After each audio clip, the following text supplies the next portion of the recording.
আসসালামু আলাইকুম। Cooking studio by Hafsa ma'am আপনাদের সবাইকে ওয়েলকাম জানাচ্ছি।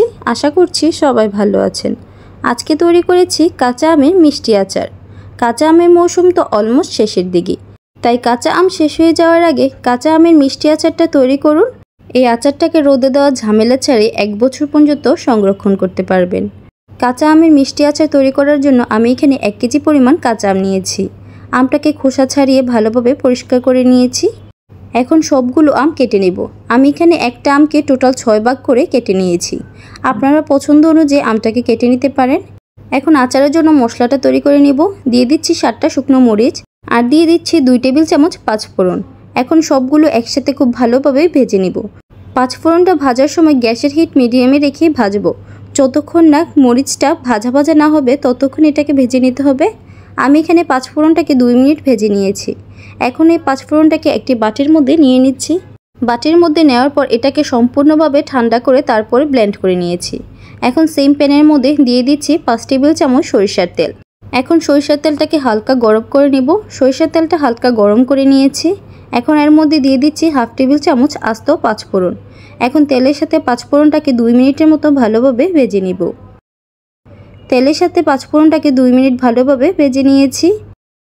এখন তেলের মধ্যে দিয়ে দিব কেটে রাখা কাঁচা আমগুলো। কাঁচা আমগুলো দেওয়ার পর এখন তেলের সাথে কাঁচা আমটাকে 2 মিনিট ভালো করে ভেজে নেব। সরিষার তেলের সাথে কাঁচা আমগুলো ভেজে নেওয়ার কারণ হচ্ছে সরিষার তেলের স্মেলটা কাঁচা আমের ভিতরে যেন খুব ভালোভাবে ঢুকে যায়।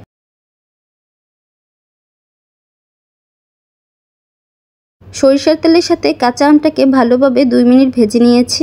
এখন এর মধ্যে দিয়ে দিচ্ছি 1 টেবিল চামচ লাল মরিচের গুঁড়া। এখন এর মধ্যে দিয়ে দিচ্ছি 1/2 কাপ চিনি আর দিয়ে দিচ্ছি 1/4 কাপ খেজুরের গুড়। আপনারা এখানে যে কোনো একটাও ব্যবহার করতে পারেন।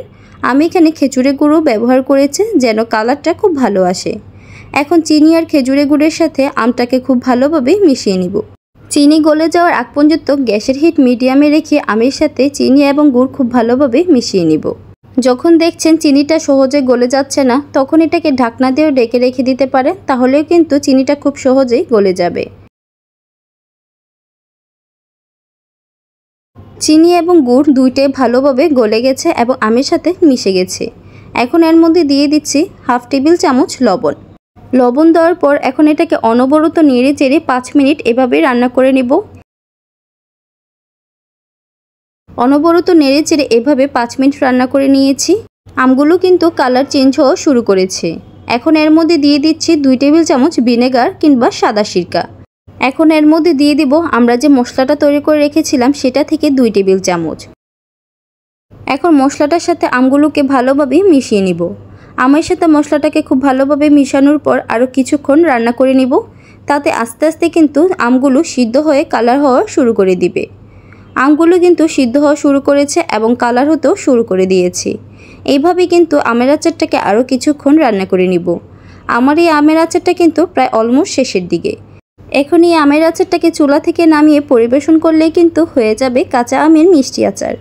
এভাবে করে কিন্তু আপনারা খুব সহজে কাঁচা আমের মিষ্টি আচার তৈরি করে রেখে দিতে পারবেন। আর এই আচারটাকে আপনারা রোদে দেওয়া ঝামেলা ছাড়াই 1 বছর পর্যন্ত সংরক্ষণ করতে পারবেন।